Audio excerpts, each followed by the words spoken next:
Good morning. അപ്പോൾ നമ്മുടെ ഇന്നത്തെ കറി എന്ന് പറയുന്നത് ഒരു തീയലാണെന്ന് നിങ്ങൾക്ക് കണ്ടപ്പോൾ തന്നെ മനസ്സിലായല്ലോ. നമ്മുടെ പാവയ്ക്ക തീയലാണ് നമ്മൾ ഇന്ന് ഉണ്ടാക്കാൻ പോകുന്നത്. മറ്റുള്ള തീയലുകൾ ഉണ്ടാക്കുന്നത് പോലെ തന്നെയാണ് പാവയ്ക്ക തീയൽ ഉണ്ടാക്കുന്നത്. അപ്പോൾ നമുക്ക് എങ്ങനെയാണ് നമ്മുടെ പാവയ്ക്ക തീയൽ റെഡിയാക്കുന്നതെന്ന് നോക്കാം. നമ്മുടെ പാവയ്ക്ക തീയലിനായിട്ട് നമ്മളിപ്പോൾ 2 പാവയ്ക്ക എടുത്തിട്ടുണ്ട്. നിങ്ങൾ ഒരു പാവയ്ക്കാണ് എടുക്കുന്നതെങ്കിൽ ഞാൻ പറയുന്നതിൻ്റെ പകുതി ഇൻഗ്രീഡിയൻസ് എടുക്കുക കേട്ടോ. 2 പാവയ്ക്ക എന്ന് വെച്ചാൽ ഇത് ഒരുപാട് വലിയ പാവയ്ക്കല്ല, അതുകൊണ്ടാണ് നമ്മൾ 2 എണ്ണം എടുത്തിട്ടുള്ളത്. ഇത് നമുക്ക് ആദ്യം നീളത്തിൽ കട്ട് ചെയ്തിട്ട് ഇതിൻ്റെ ഉള്ളിലുള്ള സീഡ്സൊക്കെ ഒന്ന് റിമൂവ് ചെയ്തെടുക്കാം. അതിനുശേഷം ചെറുതായിട്ട് കട്ട് ചെയ്തെടുക്കാം. അപ്പോൾ പാവയ്ക്ക കട്ട് ചെയ്ത് കഴിഞ്ഞിട്ട് ഞാൻ കാണിച്ചു തരാം എങ്ങനെയാണ് മുറിച്ചെടുത്തിട്ടുള്ളതെന്ന്. ഇപ്പോൾ പാവയ്ക്ക കട്ട് ചെയ്യുന്ന രീതിയൊക്കെ എല്ലാവർക്കും അറിയാവുന്നതാണ്, നമ്മൾ വേറെ വീഡിയോയിലൊക്കെ ചെയ്തിട്ടുള്ളതാണ്. അതുകൊണ്ടാണ് പാവയ്ക്ക കട്ട് ചെയ്യുന്നത് കാണിക്കാത്തത്. അതിനുശേഷം ബാക്കിയുള്ള കാര്യങ്ങൾ നമുക്ക് ചെയ്യാം. പിന്നെ നമുക്കിതിലേക്ക് ആവശ്യമുള്ളത് തേങ്ങ വേണം, വേപ്പില, അതുപോലെ തന്നെ വാളൻപുളി വേണം. വാളൻപുളി ചേർത്താലാണ് ഈ ഒരു കറി പെർഫെക്റ്റ് ആവുക. തക്കാളിയോ കുടംപുളിയോ ഒന്നും ചേർത്തിട്ടുണ്ടെങ്കിൽ പെർഫെക്റ്റ് ആവില്ല കേട്ടോ. വാളൻപുളി തന്നെ ചേർക്കണം ഇതിലേക്ക്. അപ്പോൾ ആദ്യം നമുക്ക് പാവയ്ക്ക കട്ട് ചെയ്യാം. ഇപ്പോൾ നമ്മുടെ പാവയ്ക്ക നമ്മൾ കട്ട് ചെയ്തെടുത്തിട്ടുണ്ട്. ഇത് കണ്ടോ, ഇതുപോലെയാണ് കട്ട് ചെയ്തെടുത്തിട്ടുള്ളത്. ചെറിയ പീസുകളായിട്ട് കട്ട് ചെയ്തെടുത്തിട്ടുണ്ട്. നിങ്ങൾക്ക് ഇതിൻ്റെ കയ്പ്പ് പോകണം എന്നുണ്ടെങ്കിൽ കുറച്ച് ഉപ്പ് ചേർത്ത് മിക്സ് ചെയ്ത് ഒരു 10 മിനിറ്റ് വെക്കുക. അതിനുശേഷം നന്നായിട്ട് പിഴിഞ്ഞെടുക്കുക. ഞാനിപ്പോൾ അതുപോലെ ചെയ്യുന്നില്ല.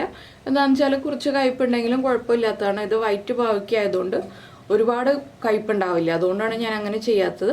അപ്പോൾ കയ്പ്പുള്ള പാവയ്ക്ക, നമുക്ക് പച്ച കളറിലെ പാവയ്ക്കയാണ് കിട്ടുന്നതെങ്കിൽ ഒരു 1/2 ടീസ്പൂൺ ഉപ്പ് ചേർത്ത് നന്നായിട്ടൊന്ന് മിക്സ് ചെയ്യുക. അതിനുശേഷം നമ്മൾ എവിടെയെങ്കിലും അടച്ചു വെക്കുക. അടച്ചു വെച്ചിട്ട് ഒരു 10 മിനിറ്റ് കഴിയുമ്പോൾ നന്നായിട്ട് ഇതുപോലെ എടുത്തിട്ട് ഇങ്ങനെ പിഴിഞ്ഞെടുക്കുക. ആ പിഴിഞ്ഞെടുത്ത് കഴിയുമ്പോൾ കയ്പ്പ് കുറഞ്ഞ് കിട്ടും. ഇനിയിപ്പോൾ നമുക്ക് പാവയ്ക്ക കുക്ക് ചെയ്യാൻ വയ്ക്കാം. ഇപ്പോൾ നമ്മൾ പാവയ്ക്ക ചട്ടിയിലേക്ക് മാറ്റിയിട്ടുണ്ട്. ഞാൻ ചട്ടിയിലാണ് കുക്ക് ചെയ്യുന്നത്. നിങ്ങൾക്ക് കുക്കറിൽ കുക്ക് ചെയ്യണമെന്നുണ്ടെങ്കിൽ 1 വിസിൽ വരുന്നത് വരെ കുക്കറിൽ കുക്ക് ചെയ്യാം. ഇതിലേക്ക് നമുക്ക് 1/2 ടീസ്പൂൺ മഞ്ഞൾപ്പൊടി ചേർക്കാം. അതുപോലെ പാവയ്ക്കയ്ക്ക് ആവശ്യമായിട്ടുള്ള ഉപ്പ് ചേർക്കുക. ഇനി നമുക്ക് കുറച്ച് വെള്ളം ചേർത്ത് ഇതൊന്ന് കുക്ക് ചെയ്യാൻ വയ്ക്കാം. ഞാൻ 2 പച്ചമുളകും കൂടി സ്പ്ലിറ്റ് ചെയ്ത് ചേർത്തിട്ടുണ്ട് ഇതിലേക്ക്. പാവയ്ക്കയുടെ ഒപ്പം തന്നെയാണ് വെള്ളം ചേർത്തിട്ടുള്ളത്. ഒരുപാട് വെള്ളം ചേർക്കേണ്ട ആവശ്യമില്ല. എന്താണെന്ന് വെച്ചാൽ ചട്ടിയിൽ വേവിക്കുമ്പോൾ പാവയ്ക്കയുടെ ഒപ്പം തന്നെ വെള്ളം ചേർത്തിട്ടുണ്ടെങ്കിൽ കറക്റ്റായിട്ട് വെള്ളം വറ്റി വരുമ്പോൾ പാവയ്ക്ക കുക്കായിട്ടുണ്ടാവും. ഇതിലേക്ക് നമുക്കൊരു 2-3 ഇതൾ കറിവേപ്പിലയും കൂടി ചേർക്കാം. ഇതിവിടെ കുക്കായി വരട്ടെ. ഈ സമയത്ത് നമുക്ക് ഇതിലേക്ക് വേണ്ട അരപ്പ് റെഡിയാക്കി എടുക്കാം. ഇപ്പോൾ നമ്മൾ ചട്ടിയിലേക്ക് തേങ്ങ ഇട്ടിട്ടുണ്ട്. ഞാൻ വെളിച്ചെണ്ണ ഒന്നും ഒഴിച്ചിട്ടില്ല കേട്ടോ. വെളിച്ചെണ്ണ ഒഴിക്കാതെയാണ് തീയലിന് വറുക്കുന്നത്. അപ്പോൾ നിങ്ങളുടെ കയ്യിൽ ഇരുമ്പിൻ്റെ ചട്ടി അല്ലാന്നുണ്ടെങ്കിൽ കുറച്ച് വെളിച്ചെണ്ണ ഒഴിച്ചിട്ട് വറുത്തോളൂ. ഞാനിപ്പോൾ വെളിച്ചെണ്ണ ചേർക്കാതെ വറുത്തെടുക്കുകയാണ്. ഇപ്പോൾ നമ്മൾ ഇതിലേക്ക് പൊടികളൊന്നും ചേർക്കുന്നില്ല. വെറുതെ തേങ്ങ മാത്രം നന്നായിട്ടൊന്ന് ബ്രൗൺ കളറാക്കി എടുക്കുകയാണ്. അത് കഴിഞ്ഞിട്ടാണ് നമുക്കിതിലേക്ക് പൊടികളൊക്കെ ചേർക്കേണ്ടത്. അപ്പോൾ ഞാനിതൊന്ന് ബ്രൗൺ കളറായി വരുന്നത് വരെ വറുത്തെടുക്കട്ടെ. അപ്പോൾ നമ്മുടെ തേങ്ങ നന്നായിട്ട് ബ്രൗൺ കളറിൽ വറുത്തെടുത്തിട്ടുണ്ട്. ഞാനൊന്ന് ഫ്ലെയിം ഓഫ് ചെയ്യാണ്. ഇതിലേക്ക് നമുക്കിനി പൊടികൾ ആഡ് ചെയ്യാം. ഒരു 1.5 ടീസ്പൂൺ മല്ലിപ്പൊടി, അതുപോലെ തന്നെ 1 ടീസ്പൂൺ മുളക് പൊടി, 1/4 ടീസ്പൂൺ മഞ്ഞൾപ്പൊടി. ഇനി നമുക്ക് ഫ്ലെയിം ഓൺ ചെയ്ത് ലോ ഫ്ലെയിമിൽ വെച്ചിട്ട് ഈ പൊടികളൊന്ന് കുക്കായി വരുന്നത് വരെ ഇളക്കി കൊടുക്കുക. ഈ സമയത്ത് നമ്മൾ കുറച്ച് വാളൻപുളി വെള്ളത്തിലിട്ട് വയ്ക്കുക കേട്ടോ. വാളൻപുളിയാണ് നമ്മൾ ഈ കറിയിലേക്ക് ചേർക്കുന്നതെന്ന് ഞാൻ പറഞ്ഞല്ലോ. അപ്പോൾ വാളൻപുളി സോക്ക് ചെയ്ത് വെച്ച് നമ്മുടെ പാവയ്ക്ക കുക്കായി വരുമ്പോൾ ചേർക്കേണ്ടതാണ്. കുക്കറിലാണ് പാവയ്ക്ക കുക്ക് ചെയ്യുന്നതെങ്കിൽ കുക്കറിൽ 1 വിസിൽ വന്നതിന് ശേഷം കംപ്ലീറ്റ് പ്രഷർ പോയി കഴിയുമ്പോൾ നമ്മൾ പുളിവെള്ളം ചേർക്കുക. അതിന് മുന്നേ പുളി ചേർത്തിട്ട് കുക്ക് ചെയ്യരുത്. പാവയ്ക്ക കുക്കായി വരാൻ കുറേ സമയമെടുക്കും. അപ്പോൾ നമ്മുടെ പൊടികളൊന്ന് കുക്കായിക്കൊണ്ടിരിക്കുന്നുണ്ട്. 1 മിനിറ്റ് മതി പൊടികൾ കുക്കായി വരാൻ. നല്ല ചൂട് ചട്ടിയാണല്ലോ. 1 മിനിറ്റ് ആകുമ്പോൾ നമുക്ക് ഫ്ലെയിം ഓഫ് ചെയ്ത് കൊടുക്കാം. പിന്നെ എരിവിനനുസരിച്ച് നിങ്ങൾക്ക് മുളക് പൊടിയുടെ അളവിൽ വ്യത്യാസം വരുത്താം. എന്താണെന്ന് വെച്ചാൽ നമ്മൾ 2 പച്ചമുളക് ചേർത്തിട്ടുണ്ട് പാവയ്ക്കയുടെ കൂടെ. അപ്പോൾ മുളക് പൊടി ആവശ്യത്തിനാണ് ഞാൻ ചേർത്തിട്ടുള്ളത്. നിങ്ങളുടെ എരിവനുസരിച്ച് കൂട്ടുകയോ കുറയ്ക്കുകയോ ചെയ്യാം കേട്ടോ. അപ്പോൾ നമ്മൾ 1 മിനിറ്റ് ആയി പൊടികൾ ചേർത്തിട്ട് ഇളക്കി കൊടുക്കുന്നു. ഞാൻ ഫ്ലെയിം ഓഫ് ചെയ്തു. ഇനി ഈ ചട്ടിയിൽ തന്നെ വെക്കുകയാണെങ്കിൽ ഇളക്കി കൊടുത്തുകൊണ്ടേ ഇരിക്കുക. ഇല്ലെങ്കിൽ നമുക്കൊരു പ്ലേറ്റിലേക്ക് മാറ്റി വെച്ചിട്ട് ചൂട് മാറി വരുമ്പോൾ മിക്സിയുടെ ചെറിയ ജാറിൽ അരച്ചെടുക്കാം. ഇപ്പോൾ നമ്മുടെ പാവയ്ക്ക വെള്ളമൊക്കെ വറ്റി നന്നായിട്ട് കുക്കായി വന്നിട്ടുണ്ട്. ഇതിലേക്ക് നമ്മൾ എടുത്തു വച്ചിരിക്കുന്ന വാളൻപുളി ചേർത്ത് കൊടുക്കാം. പുളിയും നിങ്ങളുടെ ഇഷ്ടത്തിനനുസരിച്ച് ചേർക്കാം കേട്ടോ. ഞാനിപ്പോൾ ചെറിയൊരു ചെറുനാരങ്ങയുടെ വലിപ്പത്തിലുള്ള പുളിയാണ് ഈ വെള്ളത്തിൽ സോക്ക് ചെയ്തെടുത്തിട്ടുള്ളത്. ഇനി പുളിയിൽ കിടന്ന് ഒരു 5 മിനിറ്റ് നമ്മുടെ പാവയ്ക്ക ഒന്ന് കുക്കാവട്ടെ.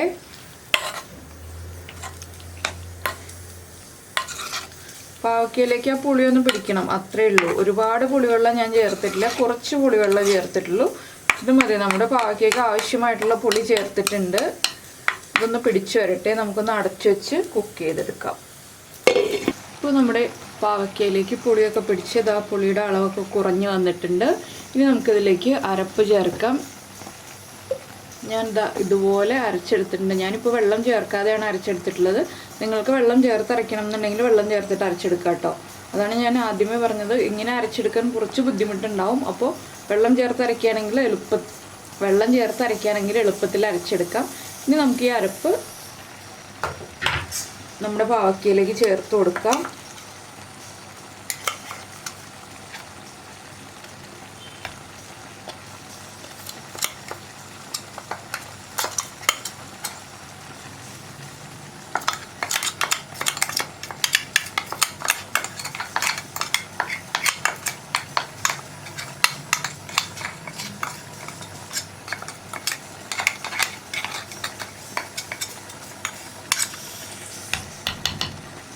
ഇനി അരപ്പിലേക്ക് എത്ര വെള്ളം വേണമെന്ന് വെച്ചാൽ നമുക്ക് അത്രയും വെള്ളം ചേർത്ത് കൊടുക്കാം.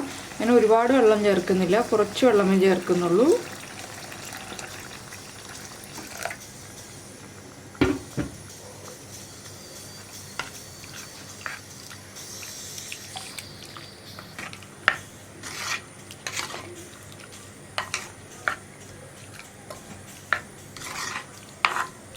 കുറച്ചുകൂടി വെള്ളം ചേർക്കാം. ഇപ്പോൾ അരപ്പ് ഒന്നുകൂടി ലൂസായി വരാനുണ്ട്.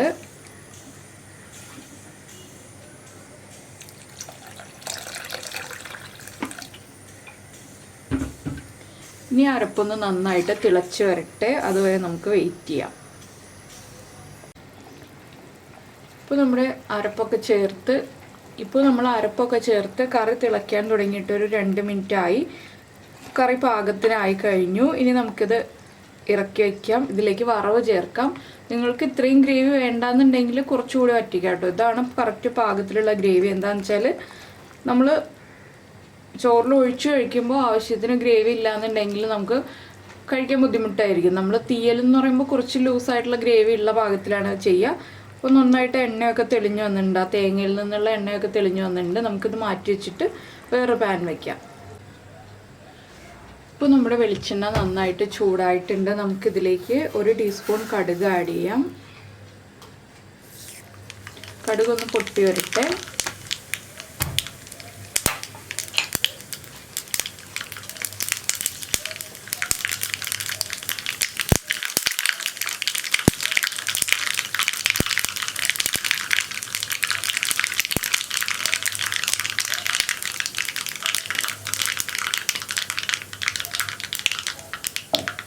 ഇതിലേക്ക് ഞാനൊരു 4 വറ്റൽമുളക് ചേർക്കുന്നുണ്ട്.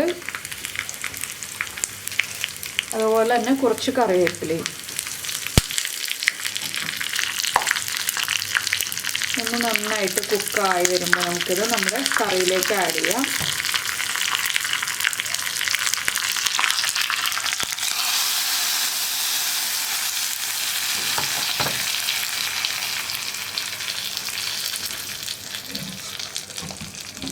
ഞാനിപ്പോൾ ഇതാ വറ്റൽമുളകും കറിവേപ്പിലയും കറിയിലേക്ക് ആഡ് ചെയ്തിട്ടുണ്ട്.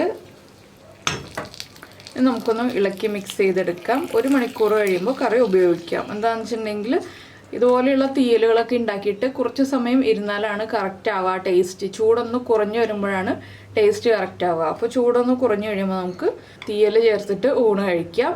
അപ്പോൾ എന്തായാലും നിങ്ങൾക്ക് ഈ വീഡിയോ ഇഷ്ടപ്പെട്ടു എന്ന് വിചാരിക്കുന്നു. വീഡിയോ ഇഷ്ടമായിട്ടുണ്ടെങ്കിൽ നമ്മുടെ വീഡിയോയുടെ താഴെ കമൻറ്റ് ചെയ്യാൻ മറക്കരുത്. അതുപോലെ തന്നെ ഇഷ്ടപ്പെട്ട റെസിപ്പികൾ കുക്കിംഗ് താല്പര്യമുള്ള ആളുകൾക്കൊന്ന് ഷെയർ ചെയ്ത് കൊടുക്കുക.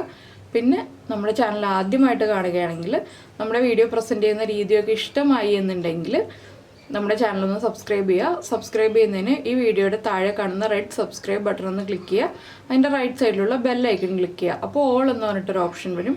ആ ഓളും കൂടി പ്രസ് ചെയ്തിട്ടുണ്ടെങ്കിൽ ഞാൻ എപ്പോഴും വീഡിയോ അപ്ലോഡ് ചെയ്യുമ്പോൾ നിങ്ങൾക്ക് നോട്ടിഫിക്കേഷൻ വരും. അപ്പോൾ നമുക്ക് നമ്മുടെ അടുത്തൊരു റെസിപ്പിയുമായിട്ട് അടുത്ത ദിവസം വീണ്ടും കാണാം.